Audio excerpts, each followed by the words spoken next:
With the Black Armory expansion coming to a close in the next few weeks, I realized that I forgot to do a top 10 weapons video on the Forsaken expansion. I love doing these weapon countdowns because they preserve a bit of the history. You'll notice that on this list I'm not going to include any Black Armory weapons, even though it sort of leaves the meta outdated. This is the Forsaken meta, not the Black Armory meta. That'll be a different video. Also, as is tradition with all top 10 lists, this is opinion based. If you don't agree with it, not a big deal. Just let me know in the comment section why you think X option is bad and why you think Y option is better.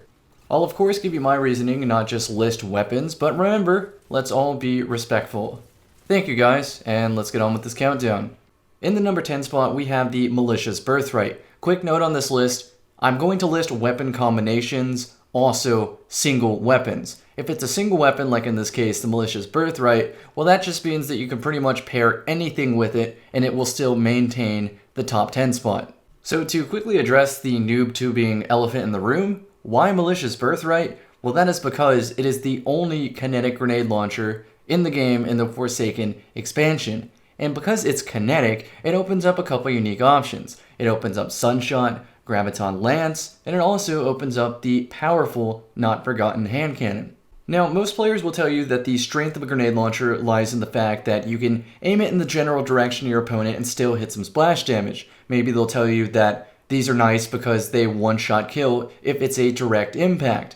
But for me, the true strength of a grenade launcher lies in the fact that because it's a tube-fed grenade launcher, a single-shot grenade launcher, it has the inherent remote detonation. So if you hold down the fire button, it will not detonate until you release the fire button. So as a result, you can bounce grenades around cover and hit people behind walls. While the same could be said about the other tube grenade launchers in the game, those reside in the energy slot. This is the only kinetic grenade launcher, but it's also the only Forsaken grenade launcher, so it gets access to an extra perk set as well as the ability to put mods on it. Not gonna lie, even after the Black Armory, the mod selection for tube grenade launchers is not that strong, so you can pretty much ignore that benefit. But what you absolutely cannot ignore is the perk options on this grenade launcher. You can receive this weapon as a farmable Nightfall drop in the Lake of Shadows Nightfall. Some noteworthy perks include your option of grenade, which is Spike, Concussion, Blinding, or Proximity. Even though proximity is nerfed, it's still pretty good because you don't have to worry about the remote detonation aspect as much and you can just fire it in their general direction. As for the other perks, you're going to have your perk 1 slot, which I recommend Ambitious Assassin or Quick Draw, and then your perk 2 slot, which I'm going to recommend Auto-Loading Holster or Rangefinder. As far as playstyle with this grenade launcher goes, I recommend never aiming down sights if you can practice that, because it wastes motion, you lose your radar, and hipfire overall is just faster tracking because you don't have to zoom in. Of course, if you have to line up a shot that's across the map on a specific pixel or something, then by all means aim down sights, but I think there's better options for doing that same job. Some of you might be questioning me in the comment section saying, why not pair the Militia's Birthright with the Fighting Lion? And while that is a top tier choice in some situations, it's just not as universally friendly as one might think. That loadout leaves you with a gaping hole in your ranges covered. You're going all in to hitting people around corners, but in a direct duel, it's hit or miss. I guess they never miss, huh? But also, you gotta consider that both grenade launchers have a travel time, so that actually adds to the time to kill from switching from one grenade launcher to the other. And if you're playing a top tier opponent, you might even get sniped before you release the first grenade launcher, let alone talking about a not forgotten time to kill. Yeah, good luck hitting them if they're even a slightly far distance away. And that concludes the Militia's Birthright, so let's keep this train rolling. In the number 9 spot, we harness the power of precision German engineering with the Sturm hand cannon, and like the vowel Y, sometimes Drang. The reason that I say sometimes is because although Drang is Sturm's partner weapon, that doesn't mean it's absolutely necessary for making the weapon good. Let me explain.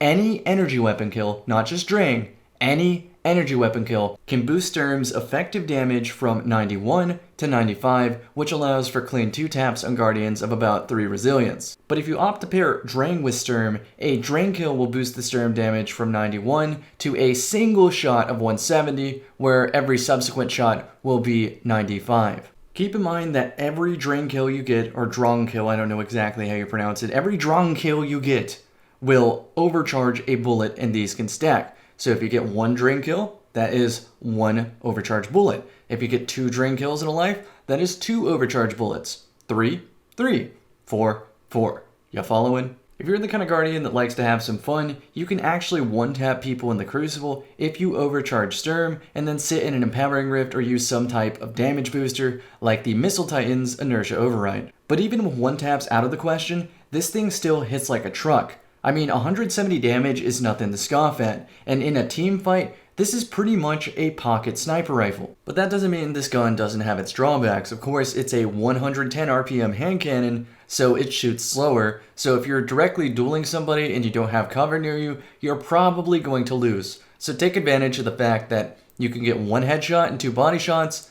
go for the headshot. As soon as you see the headshot tag, that means you can strafe as wildly as you want, because hitting 2 body shots isn't that difficult. Well, actually, viewer, if you're a true intellectual, you wouldn't even bother using the Sturm in a duel. You want to combine both the Sturm and the Drang in a duel. So pop them once in the head with Sturm, and then clean them up with Drang. The true beauty of this combo is when you get a single overcharge bullet, because then you can guarantee 170 damage and then a Drang body shot to clean up, which will keep your gun perpetually overcharged as long as you do this combo. If you plan on doing this, I heavily advise speccing into anything that gives your weapon extra handling and taking advantage of what people call the quick draw glitch, but it's been a mechanic since Destiny 1. What you do is you sprint, swap weapon, and aim down sights simultaneously, and that'll cancel some of the animation of the swap. Also keep in mind that if you use a Titan or a Warlock and use their jump abilities, in the air you can cancel the swap animation as well. So if you do a short hop, start swapping, use the jump ability to cancel the swap animation and then shoot immediately, that also works. But keep in mind, if you're in the air, you lose out on accuracy. Point to note, the true icing on the cake for this loadout is the fact that you don't have a special weapon. Sturm and Drang are both true primaries, so if you have absolute disdain for shotguns, you can stick it to them even further, because if you die, you don't drop special ammo, which denies them fuel for aping. But on the other hand, if you're a true shotgun connoisseur, what you're going to want to do is throw on a shotgun, because if you get any energy weapon kill, including the shotgun, Sturm overcharges from 91 to 95. So if you do your due diligence and check out your enemy's resilience level before every match, and you notice that every enemy has less than 3, you get a lot of mileage out of 2-tapping people in the face for the low cost of aping 1 single Guardian. So there, I've done it. I've ruined the Crucible. Sorry. In the number 8 spot, we have the Erentil FR4, and the FR stands for Fast Reaction. Glass? I was a little too fast. Yep, nice. Nice. Seriously, what the hell is this? Luckily, the strength of this fusion rifle is really straightforward. The damage model for this gun is perfect. It hits 49 per bolt, which is excellent because most resiliences will die to this. They will have to be running max armor to live through a 4-bolt kill. And fusions shoot 7. I think they shoot 7. Correct me if I'm wrong on that. But honestly, the amount of bolts it shoots doesn't matter because you only need 4 of them. 4 is less than 5, which is less than 6. The less bolts you have to land, the more consistent the fusion. Let me hammer that in. So as a result, the typical god roll that Destiny players look for is not going to be very obvious when it comes to this fusion. Almost every Destiny player will put it in the thumbnail as soon as they get one of these 2 perks. If a Destiny player gets Rampage or Kill Clip, suddenly you have like this angel wing weapon thumbnail and it says, obtain the god roll. And then they have the clip of going in with the fusion, when in all reality, that's a garbage fusion because they don't know what to look for.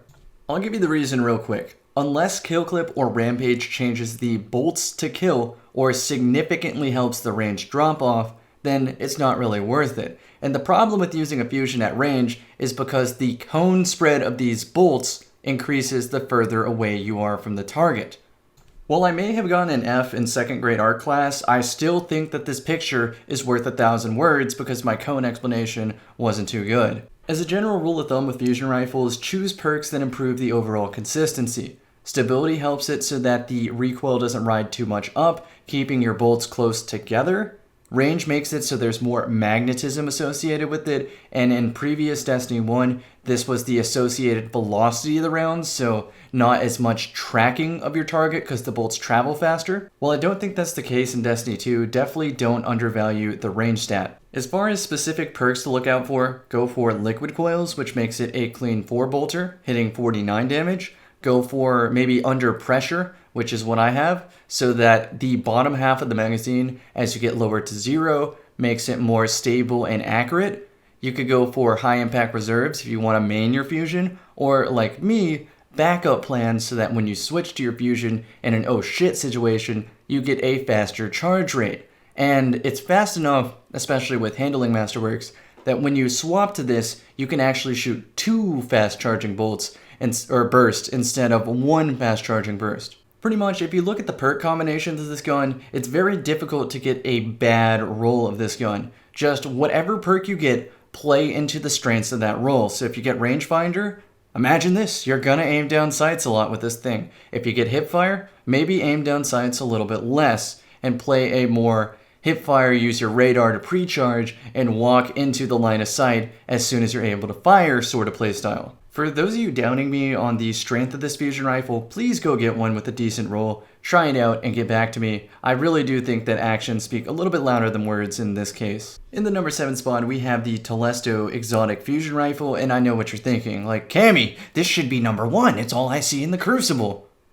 Could be the case, but I'm going to argue against that. The main strength of Telesto is that its bolts stick to the floor, and as a result, the bolts have no damage drop-off associated with them, so you can use Telesto at almost any range in the game. And even if you miss, the bolts stick to the floor, so maybe if you're lucky, an enemy will run over the bolts and die to them at a later time in the match. While this sounds like an amazing benefit to the gun, it comes at a cost. The charge time of Telesto is one of the slowest, there is no way to make the charge time faster, and if you try to set traps with the sticky bolts, well then your opponent can just shoot them off the floor. So as a result, if your opponents are smart, they will always shoot your traps off the floor, and they will try to catch you in between shots while you're in that slow charge rate, and they will ape the shit out of you with a rapid fire shotgun. Keep in mind that the better opponents you play, the more likely they are to hit their shots and get the fastest TTK for their weapon possible, which makes the long charge time of Telesto that much more punishing. But luckily for seasoned Telesto users, there's a lot of sneaky things you can do to really take advantage of this gun. First and foremost, it takes time to shoot the bolts off the floor. So if you try to put the bolts in an area that's high traffic, like power ammo, like an enemy revive orb, anything like that, like a flag, then the enemy has to take time to shoot it off the floor before they can stand on it. So anticipate this and pop around the corner with a pre-charged Telesto shot or your primary while they're focusing on shooting bolts off the floor. You can also stick bolts to your teammates, so you can shoot the back of a teammate if you want to send your teammate in with like a ballistic slam if you anticipate that they're going to get meleeed. You can throw your Telesto bolts into a bubble, you can bait a shotgunner into a line of Telesto bolts, you can use Telesto bolts to cover your own flank. Long story short, there are a lot of options you have with Telesto, but to make any of these options work, you need to have a lot of ammo, and you get a lot of ammo for using your initial basic bitch Telesto kills very well to get you ammo, or playing with your team and letting them let you hoard a lot of ammo. And that pretty much covers all there is for Telesto that I want to talk about at least. While I may not see this weapon as the ender of worlds, Telesto really didn't hinder my progress in the comp playlist whatsoever. In fact, a lot of the Telesto teams were easier wins, but maybe that's just my personal experience. Maybe my team is keen enough on these Telesto baits. I'm not sure. I'm not sure why particularly it's not a big deal to me, but again, this just reiterates that this is an opinion-based list. In the number 6 spot, we have a 3-way tie for weapons that pretty much do the exact same job, which is pair with a sniper rifle to handle close quarters, to counter a shotgunner. There's a reason that the Antiope D just continues to be on my top 10 list. That's because it has a great recoil pattern, good stability, fantastic range because of ricochet rounds because you can shoot the wall and bounce it onto people, and kill clip to make it even more lethal.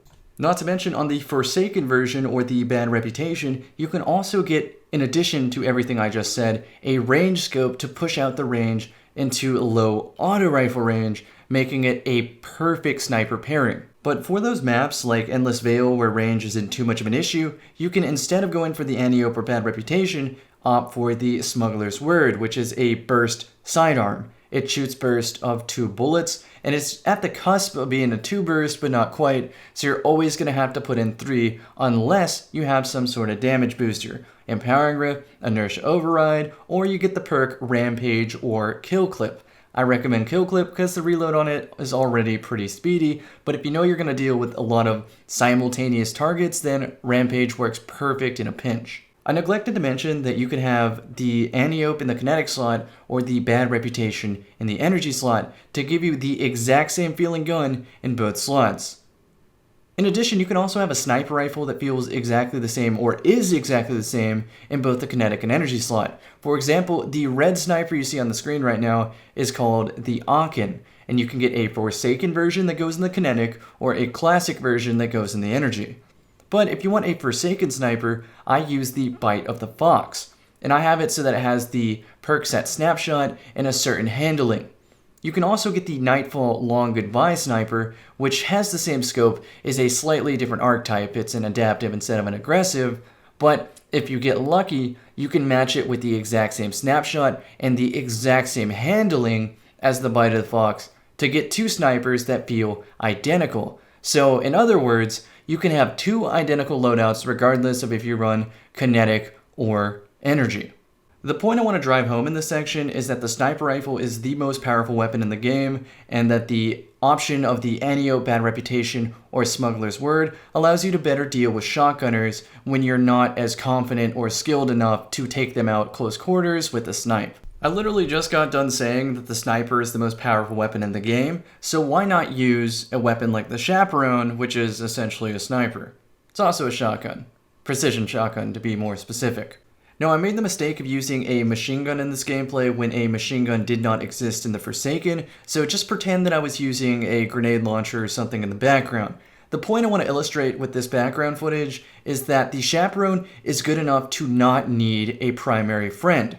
You can pull what I call a Drewski, a glass cannon build, and opt for both a sniper and a Chaperone, because Chaperone handles that close range so well, and the sniper can do everything else. Strangely enough, the Chaperone is seen as a shotgun counter because it can one-shot kill at ranges of around the ballpark of 15 to 17 meters.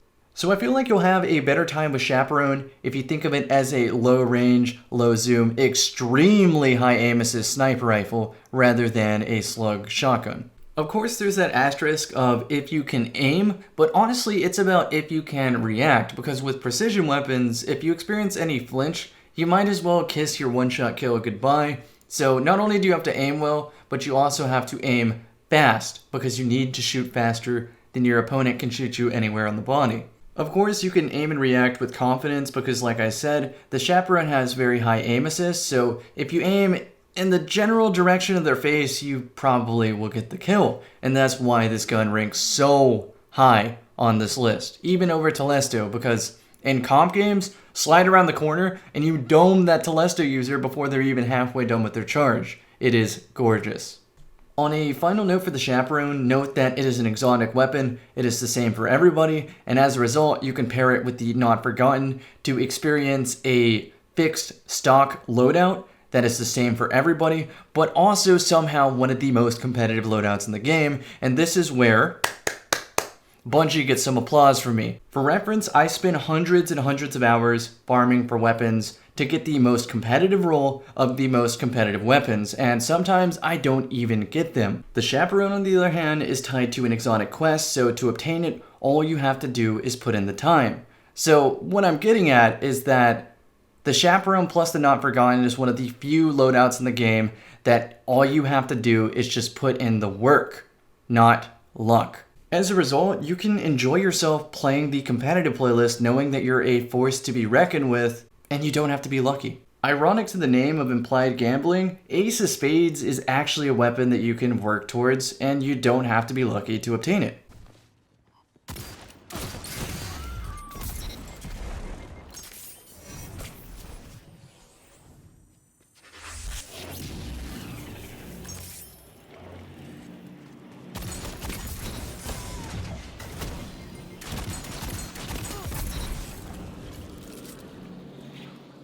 Only 5 minutes left.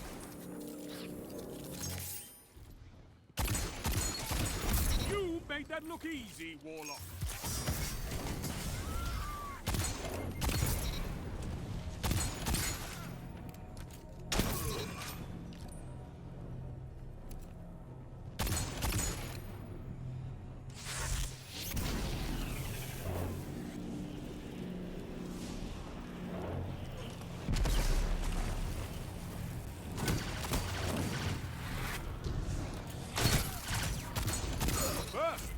Happy? You killed everyone. Okay, moving on. In the number 3 spot, we have the Fighting Lion. The Fighting Lion is unique because it's a grenade launcher that counts as a true primary weapon.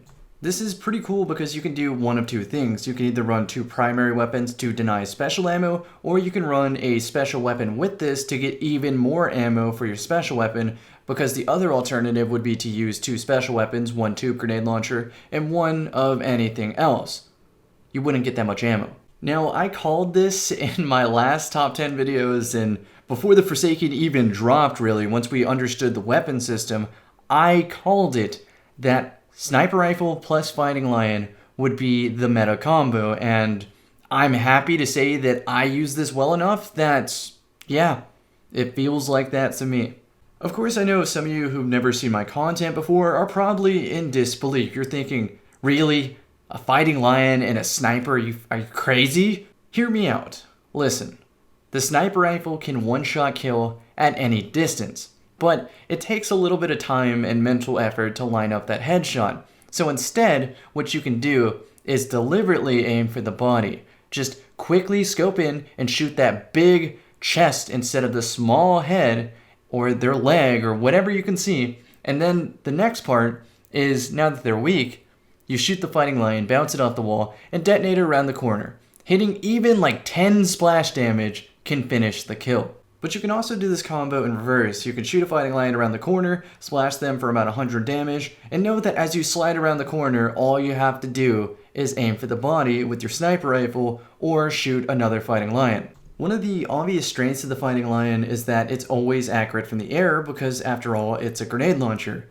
But I doubled down on this aspect and put an Icarus mod on my sniper, and my sniper has the opening shot perk to increase accuracy on the opening shot of attack, which translates to very consistent jump shotting. Now, I understand that maybe I could be coming off as arrogant or cocky with this loadout, but please don't look at it like that. Look at this as, I feel that these weapons have a big learning curve, and once you get past this learning curve, you can unlock potentially one of the strongest loadouts in the game. But again, to reiterate, this is an opinion-based list, and for me, this is definitely number 3 on the list.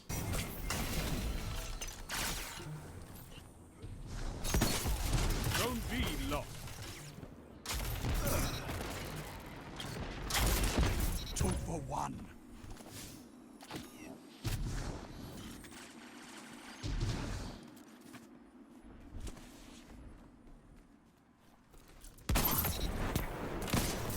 For 1.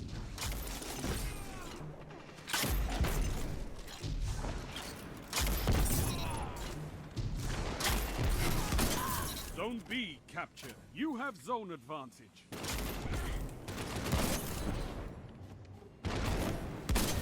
One minute left.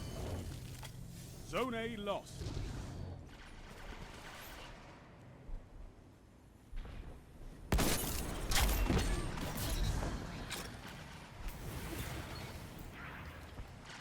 Zone C captured. You have zone advantage.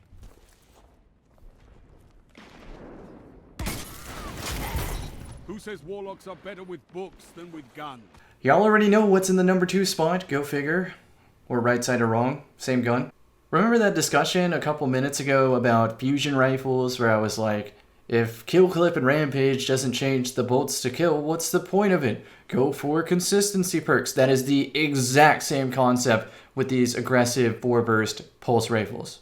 To start the discussion off with these pulse rifles, let's talk about the negatives right off the bat, which is it fires an extra bullet per burst, 4 bullets instead of 3, and that extra bullet requires that much more time out of cover to ensure that that extra bullet actually lands. Of course, the trade-off for this is that if you miss a bullet, it's a little less punishing than missing 1 bullet out of 3, and you gotta consider that the range and stability of these pulse rifles is bananas.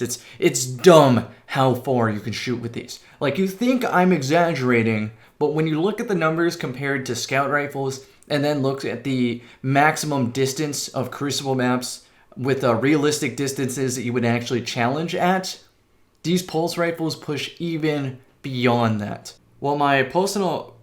Oh, that's actually funny. While my personal pulse preference is actually Redrix's Claymore, because Redrix's Claymore has a tangible difference in time to kill when Desperado's active, as opposed to the kill clip on these 4 bursts. These 4 bursts beat it in maybe overall consistency. Of course, Redrix's Claymore is never going to leave my inventory because I feel like it's a better weapon for me. These 4 burst pulses definitely come out on long range maps because nothing does the job better. I almost forgot one very small but important detail. Do you like looking at the ceiling? Because if you get shot by one of these pulse rifles, you're fucking looking at the ceiling. I promise you. Abrupt shift aside, in the number 1 spot, we have the Dustrock Blues, and sometimes not forgotten. This combo was a more iconic duo than anything you can think of in the Forsaken. The Not Forgotten is a unique competitive reward, a 180 RPM hand cannon that kills in 3 shots because of the perk Magnificent Howl. If you land 2 consecutive headshots, the 3rd bullet is temporarily overcharged to hit about 130 damage, which results in a 2-tap if you carry that Magnificent Howl over to another target. Also, 180 hand cannons are perfectly accurate in the air, no need for an Icarus mod. Then naturally one would think that pairing this with the most carefree, longest one-shot kill pellet shotgun in the game, the Dustrock Blues, this combo would make sense, and it does. It is an absolute force to be reckoned with. So let's talk about the Dustrock Blues shotgun. You can obtain this from a Lost Sector in the EDZ, or the Lost Sector on Mars. I actually have a farming video for the Dustrock Blues if you're curious, and if you just search on YouTube, you'll probably find other YouTubers like Fallout who also did a good job, and Astacross, and so on. Anyway, that aside, Dustrock Blues, what you want to look for on it is full choke or rifled barrel, accurized rounds, and a range masterwork. If you get that shotgun trifecta, those 3 range boosting perks or effective one-shot kill boosting perks, then the next 2 perks you want to look for are slide shot or threat detector and snapshot or rampage. You combo those, you are sitting pretty. You can also get something like auto-loading holster. If you would rather not have slide shots, you could go with like threat detector auto-loading holster, not to deal with reloading too much, but aside, as long as you got the shotgun trifecta, you will be mapping people. I elected to use the background footage of my clanmate Sides because he really makes this weapon combination look as scary as it actually is, because he has the aim and game sense to do so. If you're curious about his channel information, his YouTube videos, his stream, whatever, along with Drewski's that I mentioned earlier, you'll find those in the description below. So to reiterate the points, perfect inner accuracy, very lethal time to kill on the Not Forgotten, moderate range combined with the longest one-hit kill range of the pellet shotguns makes for a very fast and loose playstyle. This weapon combination is actually so powerful that it shakes up subclass tier list, because certain subclasses take better advantage of weapons with their abilities. Like for instance, Top Tree Dawnblade can shoot while activating ability jumps, so you can have faster movement while shooting, which is incredible considering that the Not Forgotten is perfect in air accuracy.